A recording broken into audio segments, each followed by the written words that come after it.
쌀쌀한 가을 아침입니다. 모두 따뜻한 하루가 되시기를 소망합니다. 오늘 말씀은 예배소서 3장 11절에서 13절 말씀입니다. 이 일은 하나님께서 우리 주 그리스도 예수 안에서 성취하신 영원한 뜻을 따른 것입니다. 우리는 그리스도를 믿음으로써 그분 안에서 확신을 가지고 담대하게 하나님께 나아갑니다. 그러므로 여러분을 위하여 당하는 나의 환난을 보고서 여러분이 낙심하는 일이 없기를 바랍니다. 내가 당하는 환난은 여러분에게는 영광이 됩니다. 아멘. 앞서 바울은 그리스도의 비밀에 대해 말합니다. 그것은 하나님께서 그리스도를 통한 구원의 계획을 유대 사람뿐만 아니라 이방 사람, 즉 모든 이들에게 향한 은혜임을 말합니다. 하나님의 영원한 구원의 계획의 시작과 끝, 그리고 통로가 되시는 그리스도 예수 안에서 우리는 함께 한 몸이 되고 약속을 함께 가지는 자가 되었습니다.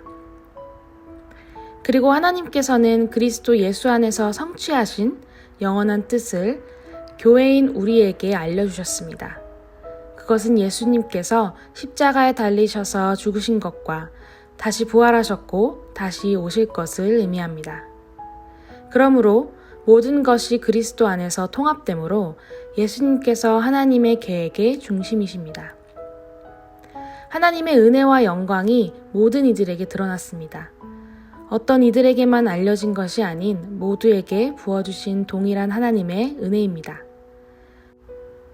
그러므로 예수님께서 제자들에게 모든 민족을 제자로 삼아서 아버지와 아들과 성령의 이름으로 세례를 주고 내가 너희에게 명령한 모든 것을 그들에게 가르쳐 지키게 하여라 라고 마태복음 28장 19절에서 20절 말씀처럼 우리는 모든 이들에게 복음을 전하는 사명을 가지고 나아가야 합니다.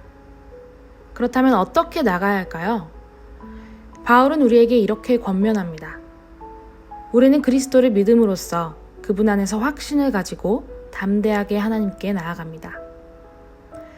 바울은 감옥에 갇혀있는 상황 속에서 에베소에 있는 성도들을 위해 편지를 씁니다. 그의 상황 속에서 담대하게 하나님의 그리스도를 통한 영원하신 뜻을 정하는 것이 쉬운 일이었을까요? 아닙니다. 하지만 그리스도의 일로 갇힌 몸이 된 바울은 그리스도를 믿는 믿음과 그분 안에서의 확신이 그의 상황보다 더 크다는 것을 말합니다. 게다가 바울은 이 상황 속에서 교회들이 낙심하지 않고 하나님의 놀라우신 계획을 신뢰해야 한다고 성도들에게 전합니다. 우리는 때론 우리의 삶의 문제와 환경이 하나님의 영광보다 더 커질 때가 많습니다. 하나님의 영광을 위해 살겠다는 다짐 속에서 나의 상황에 더 중심을 두게 됩니다. 나의 공부, 나의 직장, 나의 가정, 나의 미래 등 하나님께서 자신의 외아들, 그리스도 예수를 통한 구원의 계획보다 더 커진 우리의 삶의 계획은 없었는지 돌아봅시다. 우리의 삶의 중심은 어디로 향하고 있나요? 12절입니다. 우리는 그리스도를 믿음으로써 그분 안에서 확신을 가지고 담대하게 하나님께 나아갑니다.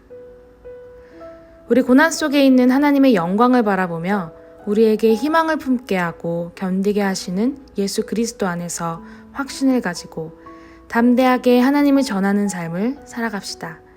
그리고 모든 영광을 받으시고 다시 오실 예수 그리스도를 기대하며 우리의 삶의 계획을 그분 안에 속하며 살아가는 여러분이 되시기를 소망합니다.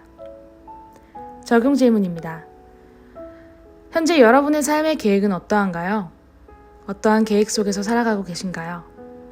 하나님의 놀라우신 구원의 계획 속에 속한 우리의 모습이 아닌 우리가 원하는 삶의 계획은 아니었는지 돌아봅시다. 우리의 고난이 때론 하나님의 영광을 가리지 않는지 돌아봅시다. 또한 우리의 고난 속에 희망 되시는 예수님을 바라보며 오늘도 담대하게 복음을 전하는 삶을 살아가시는 여러분이 되시기를 소망합니다. 기도하겠습니다. 사랑의 하나님, 그리스도를 믿는 그리스도인이라고 말하지만 정작 우리의 삶의 계획과 방향은 우리가 원하는 곳으로 향하고 있었음을 고백하며 회개합니다. 하나님께서는 우리에게 그리스도를 통한 은혜의 선물을 통해 우리가 주님의 영광이 되는 삶을 살 수 있도록 인도하셨습니다. 오늘의 말씀처럼 우리가 담대히 하나님의 놀라우신 계획을 통해 확신을 가지고 하나님의 나라와 영광을 위해 살아갈 수 있도록 인도하여 주세요. 우리를 죽기까지 사랑하신 예수 그리스도의 이름으로 기도합니다. 아멘. Embrace Jesus, embrace people.